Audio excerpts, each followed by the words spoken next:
Okay, we're back on, and we're talking about Philco Playhouse. What was a typical work week like on that show? You mean in production? Yes. Well, the actors would meet for a read-through on one day, and then the producer, Fred Coe, and the director and the writer would confer on rewrites, and the writer would go home and rewrite. And then the actors would rehearse for 6 days, I think. And they blocked on the 7th day, maybe on the 6th, I'm not sure. Then dress rehearsal, and then they shoot it on Sunday night. Were you involved in the rehearsals? Yes, I was there. I was there for all the rehearsals, as were all their writers. You were there in case they needed some rewrites on the spot. And to lend whatever help you could, you know. Did you have anything to do with the casting? No. They would tell you about the casting, but I'll tell you one story. You know, you're told what's. I wrote a thing called The Huntress, and they cast Gwen Verdon, and I was thrilled because she was in a Broadway hit at the time. And then Gordon Duff, the associate producer, called me and said, "We're not using Gwen, we are using Judy Holliday." Because I said, "How did you get her?" He said, "Because she'll be off the blacklist if she does this." So I said, "What about Gwen Verdon?" And Gordon said, "Well, Fred promised you'd write her another script." And I did. I wrote a half-hour script called Native Dancer. And she was wonderful in it. And like a year later, I got a call from Bob Fosse. He said, "We're doing this musical." And Gwen said, "Get that writer who wrote Native Dancer." And that's how I got onto Redhead, through Gwen. So it's good you stood up for her, huh? Oh boy. Now, what do you remember about that show, the Judy Holliday show? What was it about, The Huntress? The Huntress. It's about a gold digger, a girl who decides she wants to marry well. And she goes out to Las Vegas looking for a rich husband. And all I remember about that is and I was in the casting of that, they were wondering who to get for the young man to play opposite her. And she said, "What about that guy on Mr. Peepers?" And Fred said, "Yeah, we can get him," because Fred was the producer. So he called Fritzell and Greenbaum. He said, "We're not using that script this week. We need Tony on our show." And Tony played it. And it was great fun. It was great fun working with Judy Holliday. She was a joy and funny. So was there any mention about the blacklist, or? No, she never mentioned it. Mm-hmm. But she had been blacklisted. And it's Tony Randall who you were just talking about. Yes, I'm sorry I didn't say his name. And I knew him too from Peepers, Mr. Peepers. And in terms of the writing of the scripts, how long did you have to actually write it? You never had there was no deadline that I remember. I guess there was, but I don't remember. In other words, there were so many writers that whenever you Well, no, they needed scripts. Sometimes they were desperate for a script. You know, they'd run out of scripts, or one was pulled for some reason. But I think you'd give them a time frame, and you lived up to it. You know. There seems to be a transition in the earlier years where there were more adaptations, and later there were more originals. Yes. Why is that? Why is that? Well, you know, the Well, I think they decided that you couldn't get the stuff to adapt. You know, first of all, they had to pay for the rights, and then we started to write originals. And I remember the first year we contracted with Fred to do 7 shows in a year, 7 originals. So that was a lot. And then we all did originals after that. Where were your ideas coming from? Yeah, from the air. Unless we stole them from some other place. But no, you get ideas. Especially if you're open to new ideas. Was there anything that was forbidden on television? Oh yeah. Were you given any kind of rules? You couldn't say pregnant on television. You couldn't do anything too political until later. On the Defenders, we did. Now, when you were writing these teleplays, did you know not to use certain things? Sure. So you just avoided those subjects? Yeah, it was self discipline. Mm-hmm. You couldn't say certain things like now. And of course, on cable now, you can say anything. Well, did you witness Fred Coe's relationship with the sponsor, Philco? Or sure. What was that like? Well, there was a man named Pearson Mapes, who was the Philco representative. And after each Sunday show, Fred and the writer and the director, Ann Pearson, would go up to Fred's office in NBC, and Mapes would call Cincinnati or Pittsburgh, wherever the Philco sponsor was, and say, how did you like the show? And that's how you knew if it was a success, if the sponsor liked it or didn't, his wife didn't like it. So was it like the president of the company he was calling? Yes, yes. What about the ad agency? Was this Young and Rubin? I think Mapes was the ad agency. Oh, I see. Mm-hmm. I think he came from some ad agency. Mm-hmm. I never knew what.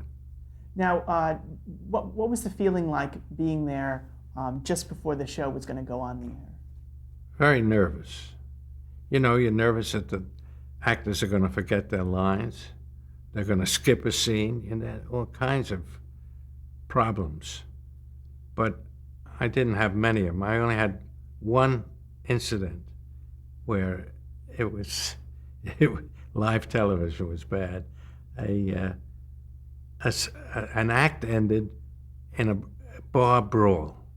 Somebody throws a glass of wine or beer into the hero's face, and it starts the brawl. Well, he was too authentic. He hit him with the glass and split his nose open. Then we go to break, we go to commercial, and the next scene is 6 months later, and the actor comes in with his nose bleeding after 6 months. So you have to put up with those mistakes. I remember watching Robert Montgomery once in one of his shows. He's killed and he falls down dead, and as they're fading out, he gets up. But those were the problems. Now, on the other end, what was it like when the show ended? Well, relief. He got a lot of. If it was a good show and it came in on time, timing it was very difficult, and everybody usually was happy with it. Then we'd go down to Hurley's Bar on 6th Avenue in Radio City, and all of us would gather and have a drink. Now, did you ever get a call in the booth, or did you see the Coe or someone get a call from the executives complimenting them on a show? No, you had to go up to Fred's office, and Mapes had to make the call.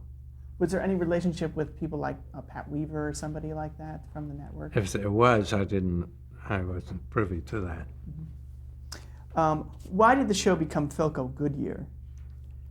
Well, Goodyear took over half the sponsorship. I guess it was too expensive for Philco, so they allowed another sponsor in. But again, I was not part of that deal. I wanted to ask about a few of the teleplays that you wrote. You mentioned Damien's Daughter. That was the first one. The first one. Do you remember anything significant about that? Sidney Blackmer played in it. That's all I remember. And this was the first one that you worked on with Delbert Mann. Right. And can you talk a little bit about him? Oh, yes. That was Delbert's first directing job. Fred had fired somebody else, and Del was an assistant, I guess. So he gave him the job. I didn't know it at the time, but it was Del's first job. So we became very friendly, and Del was very generous when we worked together. After a scene was rehearsed, he'd ask me what I thought of it. He wanted my opinion, and he would take suggestions. Not all directors do that, but he did. What was his demeanor like in those days? The way it always was. Gentle. He was very accommodating. He was a good man. I loved Del. What was his relationship like with Fred Coe? They were good pals. They had known each other, I think, at college or somewhere, or at graduate school, somewhere down south. They were both Southerners, and that was always a good relationship. You mentioned earlier that someone had said that Fred Coe had a temper that you had to worry about. Did you ever witness any of that later on at all? No, I didn't. I once witnessed Del Mann blowing up, and that was strange. We were doing a Playhouse 90 called The Tunnel. It was about a Civil War story, and where the Union forces blow up they dig a tunnel under the battlefield and blow up the rebel trenches. And I was with Del when he came down to see the set the day before we shot, and he was furious. He said, "This is nothing. And he yelled at them. He wanted much bigger thing. He did it once again. I saw him blow up again on Rescue, where we had a raft in a studio. We were trying to look like it was the middle of the ocean. And in the dress rehearsal, the raft didn't work. And Del blew up. He just said, "If this doesn't work on the show," and he got crazy. And he was right, because it was very necessary. Now, that was a pretty ambitious show, that Rescue. Yes. How did you think it was going to work? Well, I think it was Fred's idea. He wanted to do a show to show how the whole Navy would expend all its energies to save two men in a raft. So we have two men in a raft in Studio 8H. They had a big tub of water and a rubber raft on some kind of gizmo that went like this. And I forget who was in the raft, who the two men were. But it was a pretty good show. So it did succeed, though. Yes. They did Oh, work on the yes. air. Oh, yes. I did. So did the one with the mine, the Petersburg mine. Let's talk about that one. It's called Rescue, I think. No, Oh, I'm sorry. that was called, I forget. Oh, the one with the life raft was called The Search. That's right. And this other one with the mine is called Rescue. Yes. And can you talk about the fellow who's about, William Burke Miller, the guy Yes. who wrote it, I mean? William Burke Miller was the night manager of NBC. And Fred Coe came to me and said, this guy Miller once won a Pulitzer Prize. He was a reporter in Kentucky, and he won it for reporting on a very famous case, the Floyd Collins case. Floyd Collins was a man who had gone down into this mine exploring, and he got stuck. He couldn't get out. And it became a national item, headlines all over about this man in the cave. And Miller, who was around to write the story, they grabbed him because he was the smallest guy they could find. And they figured he could fit down and help Collins in the mine, which he did. He went down, he talked to Collins, but he couldn't get him, dislodge him. He was caught under a rock. And he failed in his mission, but that was the story. And then we made it, and it was done just about the same time as a movie called Ace in the Hole was made, which is the same story.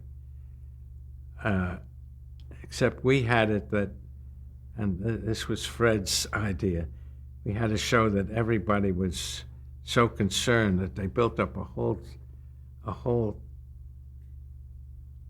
neighborhood around us. But in Ace in the Hole, it became like Coney Island.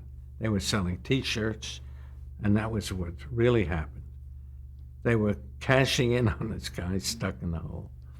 So they both, everything ended the same way? No, mine ended as a positive. It was positive in that people were so concerned. The movie ended that they were all trying to cash in on the tragedy. Did he die in your teleplay itself? Not in my teleplay, but he died. I don't think he died in the teleplay. Maybe he did, but I know he died. Floyd Collins died. As a matter of fact, there's been a musical written about Floyd Collins that played somewhere around here. I have that episode is directed by Gordon Duff, who's someone you mentioned earlier. Yes. Can you talk a little bit about him? What was he like? He was terrific. He was the liaison between Fred and the rest of the world, and he was the associate producer. Very realistic. He knew, and when we were doing this Floyd Collins story, they built the mine in the 8H, and this long mine that somebody had to crawl through, and that wasn't working right in dress rehearsal. And Gordon came to me and said, "We shouldn't be doing stuff like this. We can't do this stuff." That's how he was. He was terrific. He's dead now, too. You did another show called The Lantern Copy. Yes. Talk a little about that. Well, that was one that we did about a cartoonist who was robbed of his idea. And then we got sued by Jerry Siegel, who had created Superman. And he said we were dramatizing his life, which we weren't. But he couldn't collect any money that I know of, because this had come out in another case that he lost. Or they paid. I don't know how it ended, but that was the show. Another one called Double Jeopardy. Double Jeopardy that was with Vivian Blaine and Kevin McCarthy. And that was about a showgirl who's, the show starts out where she's exonerated of a murder of her rich husband. And everybody thinks it's a miscarriage of justice. So she can't go out, she can't do anything because everybody points fingers at her. And as she says, you know, it's double jeopardy. I'm tried every day for my crime that I didn't commit. And Kevin McCarthy somehow wangles his way into her mansion, and it's a love story. Do you remember inventing that idea? Was that Yes, I do remember. How I invented it, I don't know, but I know it was the most popular Philco until that time. Got big ratings. Were you often told about the ratings as a writer? What was doing No, well? Gordon told me that. As a matter of fact, he said this was the reason he told me this. He said, we need another show like Double Jeopardy. It was the most popular. So I racked my brain, and I came in with a story, and I told it to him. He said, that's it, we'll do that. And when I went home that night at dinner, and I told my then wife, I told her the story I just told. She said, that's Laura, the story of Laura. So I called Gordon. I said, we can't do it, it's Laura. He had never seen Laura. So that's how some ideas come to you. You know, you steal them unknowingly from other things. So you didn't bother even? No. I have the name of that one that you were talking about with Dane Clark, called The Reclusive. The Recluse. The Recluse, that was the mistake had occurred. Yes. That he Yes. cut his nose. And I think it was that the second part was 6 months prior to. Prior. The thing was played backwards. So he was supposed to be 6 months earlier that he walked in with a bloody nose in the third act. So there was nothing to be done? They couldn't stop it. He really cut his nose. Was he holding like a handkerchief? Yes. He had to keep doing and keep playing it. You know, I think Dan Clark played now in Seinfeld. I think he's the neighbor of the father in Florida. Oh, really? I think that's he. Another show called Nothing to Sneeze At. Nothing to Sneeze At is very important in my life because a little girl came to our door and sold me a raffle for 25 cents from her school. And some weeks later, I got a letter from Jenny Grossinger saying I'd won a free weekend for two at Grossinger's. That's up in the Catskills, one of those big hotels. So my wife and I got my folks to sit with the kids, and we went up there. And it was funny. It was funny. You know, these adult camps, everybody's eating 9 meals a day and doing all the activities. So I came home and I was telling Fred, just mentioning this not as a show. He said, write that. So I went home and wrote a script called Nothing to Sneeze At.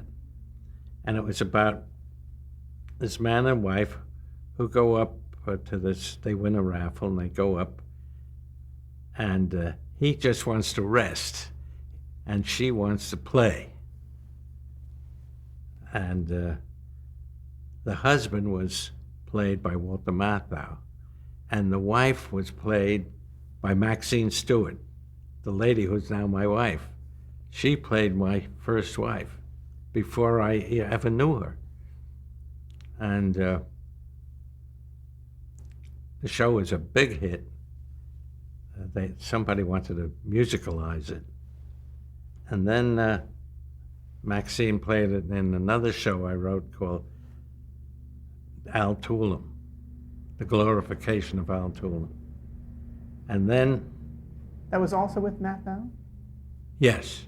So how did the two of them work together? Great. Just great. Because they're both wonderful comedic actors. Maxine's very good comedic. She's a good serious actress too, but she's very good in comedy. Anyway, then I didn't see her for, that was 53 until 1978 and 79. And I was out here, and Bob Arthur said to me, you know who asked about you? Maxine Stewart. He was doing a picture, and she was in it. He was directing a picture called The Lost Man with Sidney Poitier. I said, oh yeah, how is it? My first question was, what's her marital status? Because she was attractive. He said, divorced. Okay, I said, arrange a meeting. So we called her up, and I saw her the next day, and now we're married for 30 years. Wow. All out of nothing to sneeze at. The next one I have is a show called The New Process that Hedda Hopper had something to do with. Do you remember that in any way? Yes, that was a half-hour show, or a half-hour show, again with Matt Thau. And in that, he plays a director, a famous movie director, like Huston, who's been in Africa for 2 years. And he shot this picture, and he comes back, and they start screening it, and Ernest Truex says, wait a minute, we can't show this. It doesn't have 3D. And Matthau says, what's 3D? And they keep yelling at him, 3D, 3D. That was The New Process. I forget how it ended, but it was funny. What about Play Me Hearts and Flowers? Play Me Hearts and Flowers is about a comic and a singer who are like Martin and Lewis, who are very popular, but they have a falling out and they break. And that's what, it was prescient. That's what happened with Martin and Lewis. But when Fred read the script, he said, let's do this live before an audience. So they rented a theater and they did it. As a live drama in front of an audience. This before it was on TV, you mean? No, while they were shooting it. Oh. While they I were see. shooting it. Uh-huh. They hired a theater and they shot it. Wow. So they did it as a remote from a... No, they had the cameras there. Mm-hmm. And they just planned it, so it wouldn't get in the audience's way. Why did he want to do it in front of an audience? He thought it was he loved it. Was that unusual? Did you do other shows like that? Never. So you had the laughter and you had all the response? Yeah, you had some response. And, Fred would take a chance like that. Okay, we're at the end of our next tape. We'll stop here.